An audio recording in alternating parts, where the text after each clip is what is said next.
इच्छा को सार्थक किया।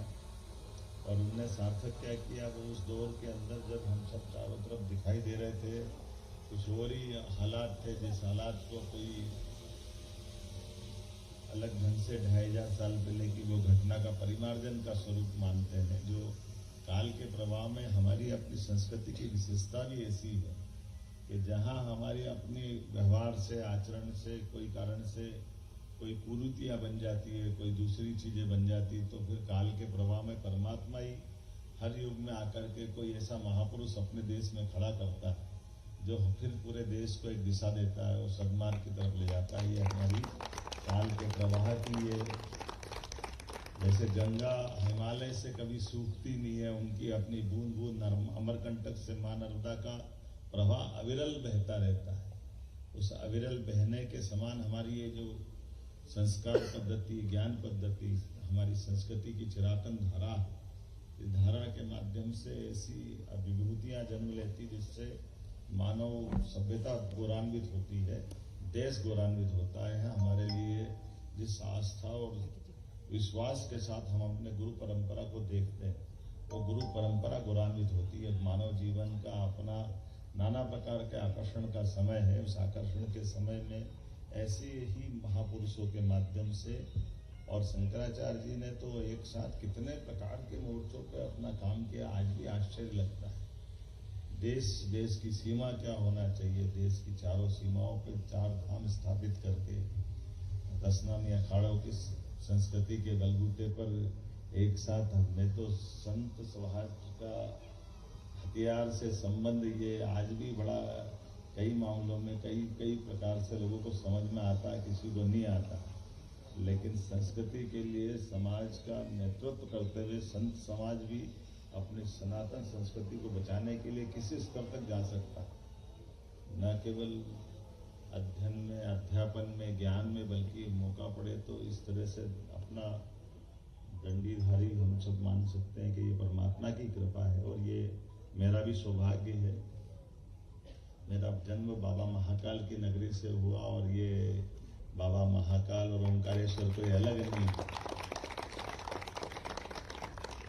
अद्वितीय घटना है। हमारा सिंहस्थ जब होता है तो मां नर्मदा के आशीर्वाद से ही होता है। तो जब नर्मदा उज्जैन आकर आशीर्वाद दे रही है हमारे कुंभ मेले का, सिंहस्थ का, तो उनका ऋण तो है ही है हम पे। तो यहाँ का धाम क्यों अच्छा नहीं होना चाहिए, ये धाम भी उससे अच्छा होना चाहिए, इसमें कोई शंका नहीं। और जैसे मैंने कहा कि हम हर एक का एक समय नियत, और नियति की विशेषता ही है कि इस चराचर जगत में जो भी है वो सब गतिमान है।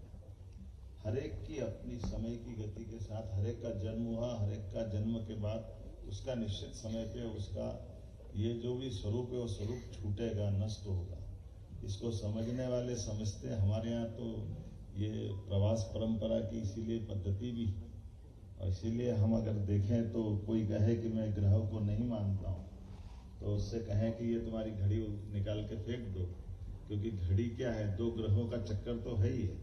सूर्य का चक्कर पृथ्वी लगा रही है, तो दोनों की गिनती कर लो। केवल पृथ्वी 365 दिन में चक्कर लगा लेती तो हमारा 1 साल हो जाता है। अपने अक्ष पे पूरे समय घूमती तो 24 घंटे हो जाते। हमारे लिए सूर्यास्त सूर्योदय है, लेकिन ना तो सूर्यनारायण देवता के लिए कोई सूर्यास्त है, ना कोई सूर्यास्त है।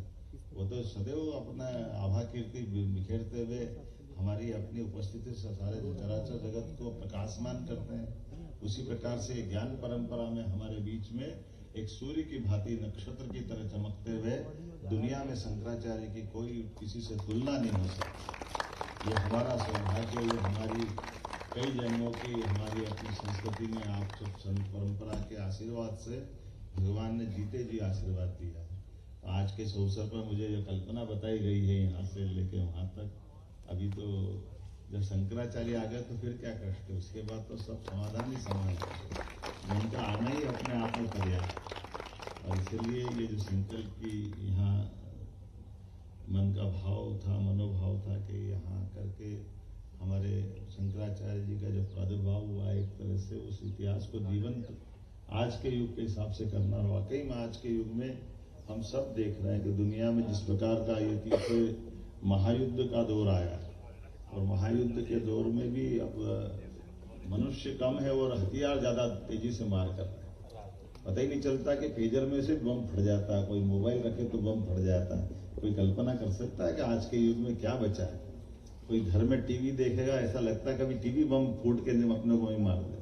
नई टेक्नोलॉजी के इस युग में, नए दौर में, लेकिन अंततः हिंसा की इस दौर में अहिंसा का मार्ग और अहिंसा में भी जो सदशिक्षा है, केवल अहिंसा से तो हम जिस अहिंसा के कष्ट से शंकराचार्य जी से निजात दिलाई थी कि हमारे लिए ये जो कभी कभी मार्ग भटकता है कि जीवन के बस 3 निशान रोटी कपड़ा और मकान, इससे काम नहीं चलने वाला है। रोटी कपड़ा और मकान तो है ही है, लेकिन हमारी जो संस्कृति है उस संस्कृति का दर्शन जहाँ छिपा हुआ है वो जीवन के बाकी आयामों की तरफ हमको ले जाता है और जीवन धन्य कराता है। आज के इस अवसर पर मैं सभी संत वृंद को प्रणाम करता हूँ और आपके आशीर्वाद के साथ जो ये संकल्पना ली है संस्कृति मंत्रालय के माध्यम से, सरकार के अंदर तो हमारी ये परंपरा है। यशस्वी प्रधानमंत्री के आज के दौर में तो हम देख करके कितने गौरवान्वित होते हैं। जब अयोध्या में भगवान राम मुस्कुरा रहे तो यहाँ माँ नर्मदा कैसे मुस्कुराने का मौका नहीं देगी?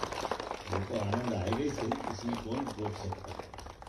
काल के प्रभाव में निकल गया खराब समय जो पुराना था, लेकिन आज का दौर तो मोदी जी का दौर है। और मोदी जी के दौर ने कौन सा इसको कहा कि मोदी जी के दौर का कोई और न छोड़, कहाँ से किधर किस चीज को आप देखो, हर क्षेत्र में, हर कठिन परिस्थिति में जहाँ कहीं मुस्कुराता हुआ एक चेहरा जो अदम्य साहस, इच्छा शक्ति के बलबूते पर हमारी संस्कृति की पताका धारण करने के लिए न केवल वो हमको संरक्षण प्रदान करते हैं बल्कि कदम कदम पे मार्गदर्शन भी करते हैं। इस नाते से मैं निश्चित कह सकता हूँ कि आने वाले समय में इसके जितने चरण बचे हैं क्रमशः सबको पूरा करते जाएंगे। ये हम सबका संकल्प है, हमारी सरकार का भी संकल्प है।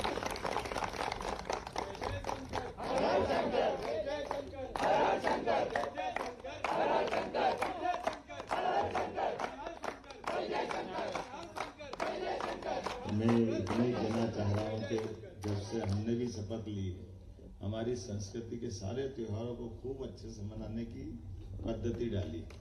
समाज जब उत्सव त्योहार का आनंद लेता है तो उस उत्सव त्योहार में सरकार दूर कैसे रह सकती है?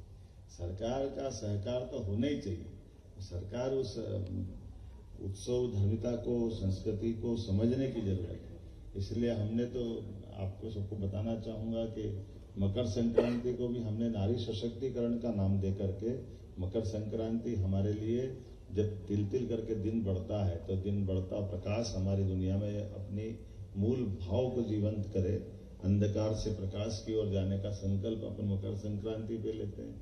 कि गुड़ी पड़वा का आनंद लेते हैं। शिवशेखर जी यहाँ है, हमारे यहाँ उज्जैन में हमने विक्रमोत्सव भव्यतम रूप से मनाने का इसका एक प्रकल्प चालू किया और आप पूरी दुनिया में विक्रमादित्य के विविध पक्षों से हम सबको अवगत करा रहे हैं।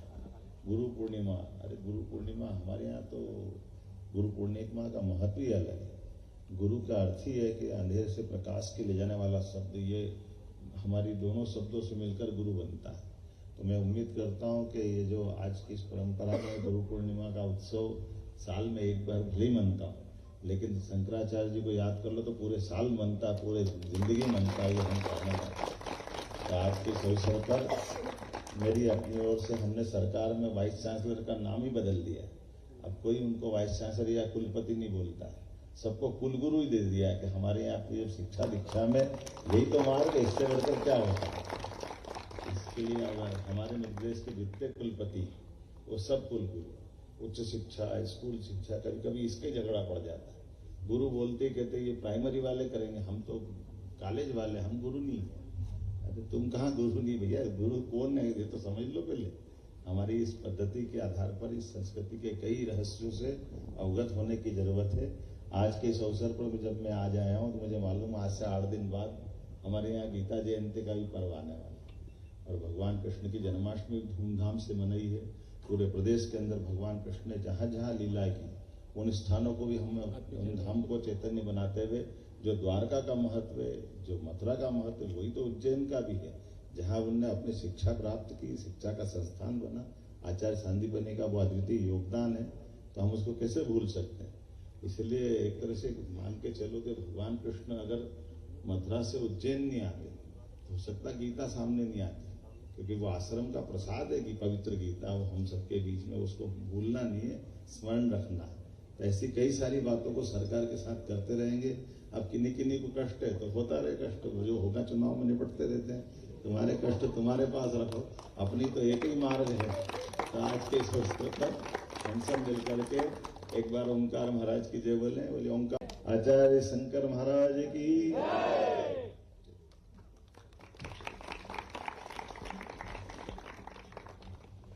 आपके शब्दों का नाम इस प्रकल्प की आगामी सभी गतिविधियों में मूर्त रूप से गुंजायमान होगा। इसी आशा के साथ मैं मंच पर